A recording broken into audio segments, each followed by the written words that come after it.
Greetings in the wonderful name of our Lord and Savior Jesus Christ. It's a wonderful time we're having with you where we are together just to read the Word of God. I'm Thembinkosi Dube. We have fasted and we have prayed, but sometimes we haven't received the answer.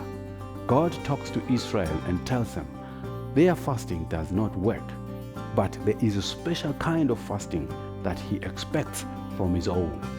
God has some standards for fasting. If you fast, we are focusing on Him, setting aside food, let me say, just to focus on Him because we want or we seek His face. But His condition is that as you seek my face, I want you to illuminate my goodness by works as Christians. I believe the message will change your life and you will view fasting and the Christian walk in a different perspective.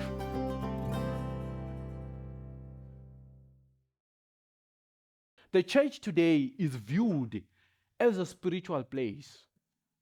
The church is a spiritual place where we think that everything has to be spiritual.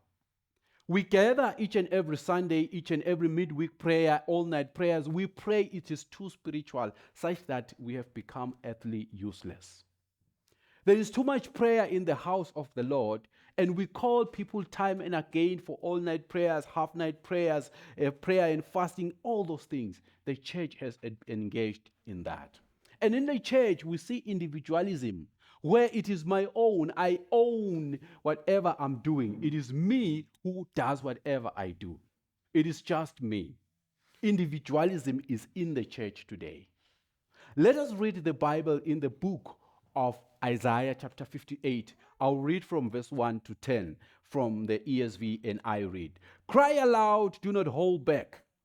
Lift up your voice like a trumpet, declare to the people their transgression to the house of Jacob their sins.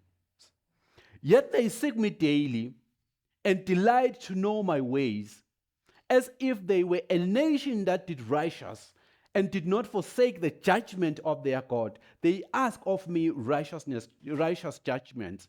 They delight to draw near to God. Why have we fasted and you see it not?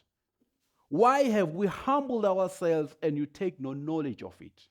Behold, in the day of your fast, you seek your own pleasure and oppress all your workers.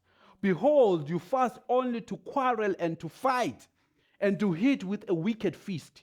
Fasting like yours this day will not make your voice to be heard on high. Inasmuch as you fast, is that the fast that I chose? A day of a person to humble himself? Is it not to bow his head like a reed, and to spread clothes and ashes under him? Will you call this a fast and a day acceptable to the Lord? Is this not the fast that I chose? To loose the bonds of the wicked, to undo the straps of the yoke, to let the oppressed go free, and to break every yoke? Is it not to share your bread with the hungry, and bring the homeless poor into your house? When you see the naked, to cover them, and not to hide yourself from your own flesh? Then shall your light break forth like the dawn, and your healing shall spring up speedily. Your righteousness shall go before you, and the glory of the Lord shall be your rear guard. Then you shall call, and the Lord will answer. You shall cry, and He will say, Here I am. If you take away the yoke from your midst, the pointing of the finger, and the speaking wickedness, if you pour yourself out to the hungry and satisfy the desire of the afflicted, then shall your light rise in the darkness, and your gloom be as noonday. The church today exists. Christians today, we exist, but we are full of individualism. A lot of Christians are focused on spirituality, on worshiping God, on giving Him God the glory, and that is good. But we have become earthly useless. Now, why are we Christians? Why is it that you're not saved and you go to heaven immediately? You raise your hand. Israel here is talking about prayer they've done to the Lord. They fasted and prayed. If you read the second verse, you get to understand that there was a culture that Israel had adopted, and that was a culture of praying and a culture of fasting. We are human beings today. We fast. Remember, Israel had a lot of statutory laws that they had to abide in. One of them was to pray, to offer sacrifice to the Lord. So they did that diligently. But they also prayed. In the time Isaiah was written, they were in exile. And they were praying to God, God, deliver us from whatever is suppressing us. Have mercy on us. They were praying earnestly to the Lord to deliver them. So they prayed. And it was their custom that they prayed.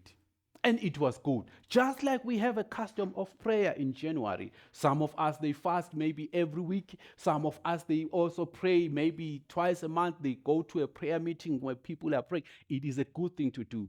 But sometimes it becomes a culture. And when it becomes a culture, you think that doing that entitles you to answers to your prayer.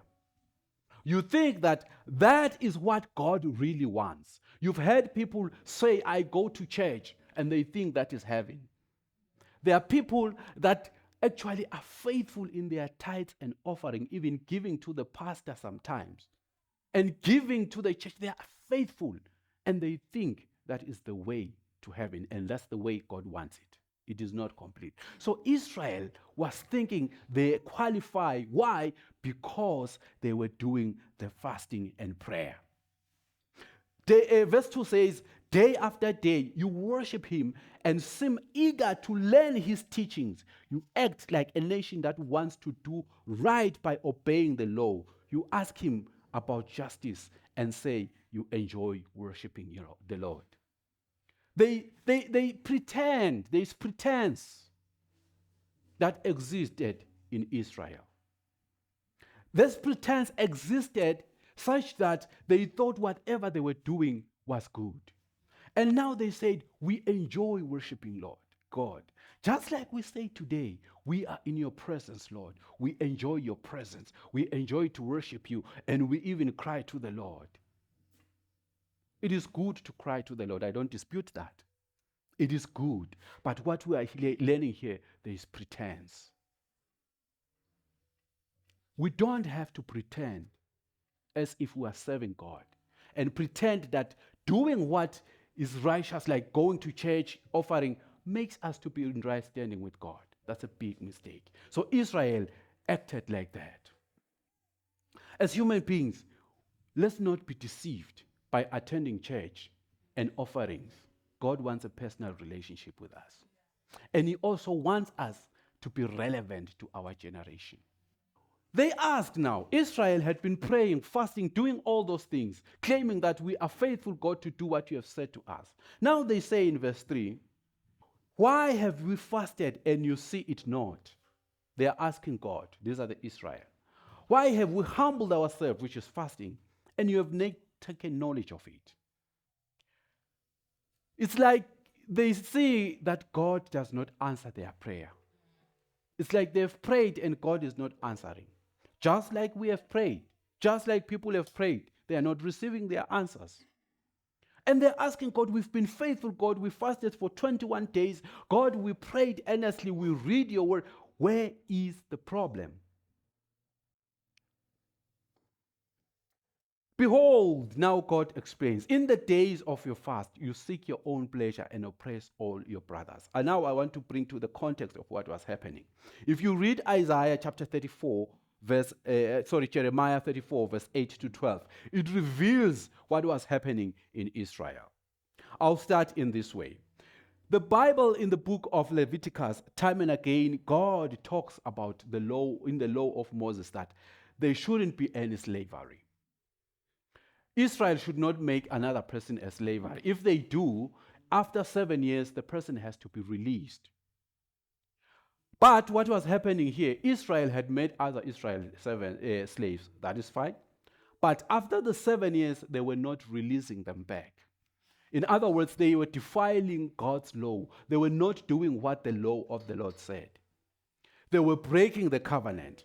Remember, even in Jeremiah chapter 34, verse 14, Zedekiah, the king of that time, made a covenant with all the people in Jerusalem to proclaim freedom for slavery, that they be freed. But the people of Israel did not do that. I'll say those who were rich. If you read verse 15, it reveals that when they realized that what they was doing was against God, they repented. Remember, I once gave the illustration, it's in the Bible, of a dog. When a dog has eaten something, it vomits and eats the vomits. So what Israel did here, they repented of what they had done. And after repenting, when they realized the people are gone, they are going back, they then again did the very same act. That is failure to repent. The other thing that we read in Nehemiah verse number 5, it reveals what was happening also in the people. There was an outcry in Jerusalem. There was actually poverty or hunger, such that the people decided to offer or to make collateral of their land. They wanted to make money. For instance, if I'm so poor, I will maybe collateralize with my home to the rich that you can take my home as long as you give me food. That is what they were doing. They wanted food so dearly, but they could not get the food. So the only way for them to get the food was to trade. They were giving what they had. If you read Nehemiah chapter 5, verse 4 says, still others were saying, we have had to borrow money to pay the king's tax on our fields and vineyards. What was happening? Some people will go and borrow money just to pay tax. So to make ends meet, life was tough. They would borrow money, collateralize with what they have, and unfortunately, some were still made slaves. And Israel was not obeying the Lord. They were praying, but they were not doing what the word says. If we can just go deeply a little bit in the issue of borrowing money, God says, if in Exodus 22, verse 25, if you lend money to one of my people amongst you who is needy, do not treat it like a business deal. Do not charge interest. And Jesus gives a very different view when he talks about giving money to the people in the New Testament, that if you borrow someone money as a Christian, don't expect to get it back. You know that verse? Do you know that verse? You are not expected, you don't have to demand it back. It's in the Bible. Luke 6, verse 34. And if you lend to those whom you expect repayment, what credit is that for you? Even sinners lend to sinners, expecting to be repaid in full. Verse 35. But love your enemies, do good to them, and lend to them without expecting to get anything back. Then your reward will be great, and you will be the children of the Most High, because He is kind to the ungrateful and wicked. Kusho ke Bible, it's in the Bible. So as a Christian, if I borrow you money, I don't have to expect that you return it. It's unfortunate that we are so used that if I give you 1,000, I'm expecting you to give it. And now I make that call. But in a biblical way, it's not. Jesus understood, although in this context he was talking about loving your enemies, he understood that alone, if you see, let me explain this. If you borrow me money, it becomes a burden to me to pay it back. Because I have to pay you back. Whatever I get, I remember I owe Sanso some money. It's a burden. So Jesus Christ knew these things, that it becomes a burden. Now, when we talk here about, behold, the day of your fast, you seek your own pleasure and oppress the workers. The oppression includes the fact that there were also people that were stressed because they could not pay back their loans.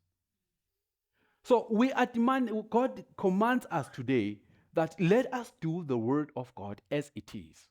Let us look for benefits and try to go against His will to get what we want. If we do like that, don't expect to get an answer from God. Bad practices, these are things that work with God. If you read verse 58, Isaiah 58, verse 6, it says, "Is this not the kind of fasting that I have chosen? That you loose the chains of the unjust and untie the cords of the yoke, to set the oppressed free and break every yoke." In other words, is it not to free the slaves in the context he was talking to? Is it not to free those slaves and make them happy? And those people that owe you, that you settle the debt. You just make sure that I don't pay back my money. Now, I know this is a very difficult thing. But before I bring it to practicality, the other thing in verse 7 is talking about caring for the needy. Is it not to share your food with the hungry and to provide the poor wanderer with shelter? And when you see the naked, to clothe them and not to turn away from your own flesh and blood? That is care. He's talking about the kind of fasting. Now, if you understand what fasting is where we put aside, let me just be direct, maybe not complicated. You put aside food to concentrate on God because you want God. So when God says, is this not the kind of fast? He's asking like, is this not what you want? If you want to focus on me and put your things aside, now these are my conditions. My conditions are, don't oppress the poor. The second condition is that you provide for the needy. So as Christians, we have put that aside. There are people who make cries, maybe on national radio, social media, I need this. It's a platform to give as a Christian. But we are the last people to appear as Christians. We've been superseded, or the people who are in the secular world, actually, they surpass us. They do better than us. We fail to do that. God, his plan is that you are saved to be on this earth to illuminate his goodness. And the goodness of the Lord can only be illuminated through practical acts. It is not only spirituality. It is not speaking in tongues. It is not shouting when you pray. It is not doing all those spiritual or shouting when I'm preaching or speak softly when I'm preaching. It is not only that. That we must do. But God still expects us as a church to move outside and reflect his goodness. We have to show the acts of kindness. You see, I'll upload the churches that we see maybe overseas, some of them. They would send even doctors to Africa. They do good works. But unfortunately, we are not on that side. We see church as a spiritual home. A home that does not care for our needs, such that even if someone is here and is poor, we don't care what will happen after church. There are people who come to church and after service, they don't even have food to eat. They are just there to worship God, and when it's time to go, Bazalwane, we can go. Sometimes even us pastors, we demand offering from them. Everybody offer. Some of them, they even give a minimum you cannot offer with a coin. But we fail to understand that this person is going through a tough time in his life.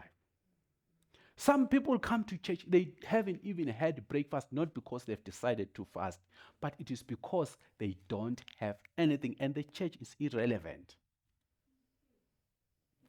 There are storms that destroy people's property. And it's even difficult. The church doesn't even click that they can say, please come and stay in this church. Now, is our Christianity practical? Do you care for the people who are in need? Now, God says if you do those things, people will see your light and your light will shine. Which is the light? It is the light of Christianity, that God is the light. You shall be light, your light shall break forth like dawn, and your healing shall spring up speedily. Your righteousness shall go before you. The glory of the Lord shall be your rear guard.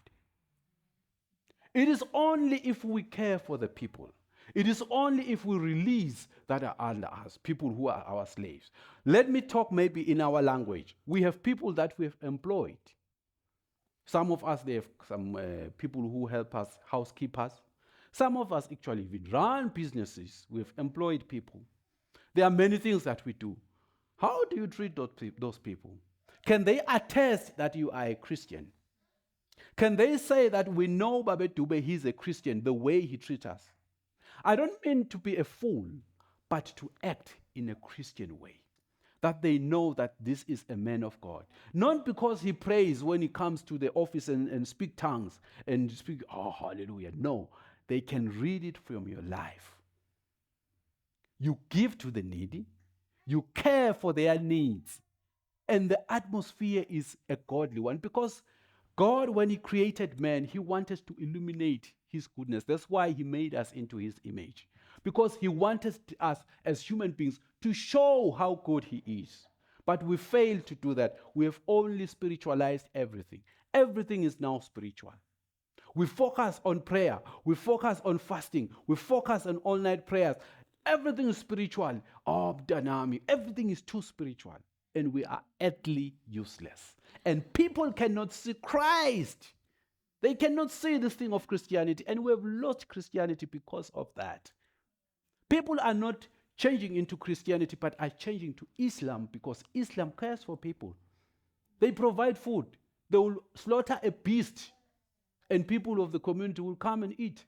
But we don't do that. I haven't heard of a church that has slaughtered a beast, even in Christmas time, just to say, anybody who is poor, please come and take a piece so you can have a wonderful Christmas.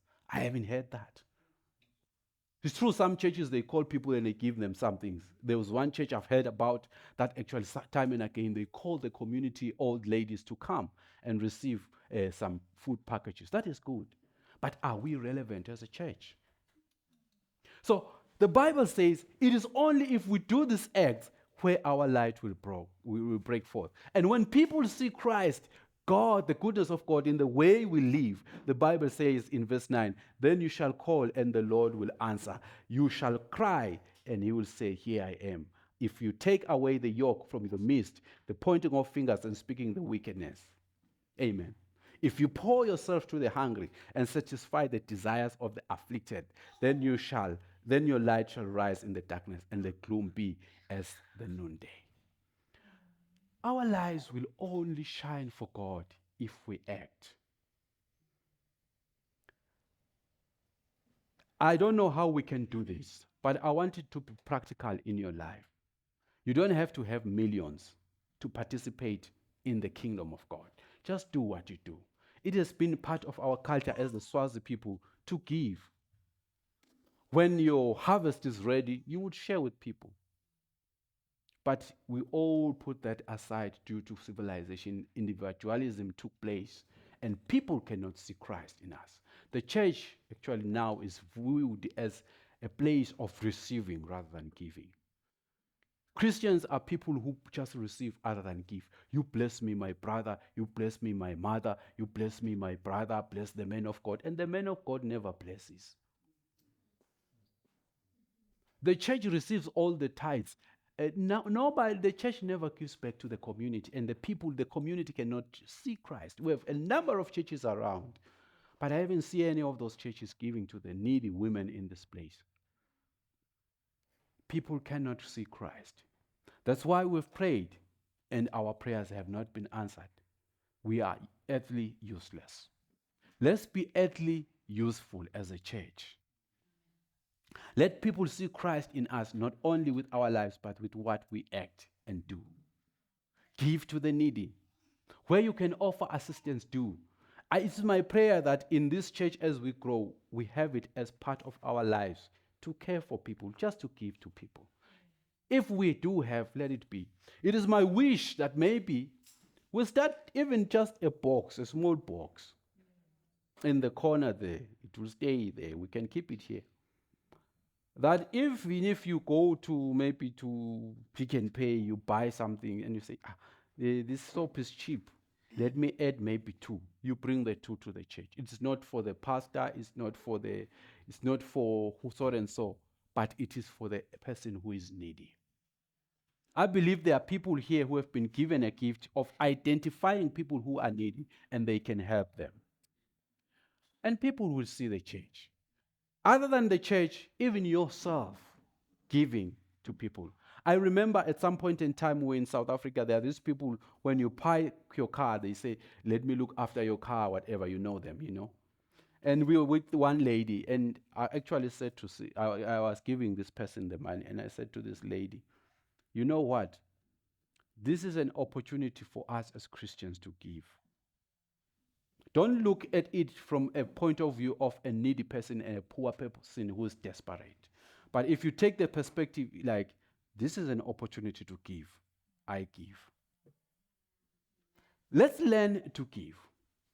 One of the things I've said and I've realized is that be an opportunistic Christian.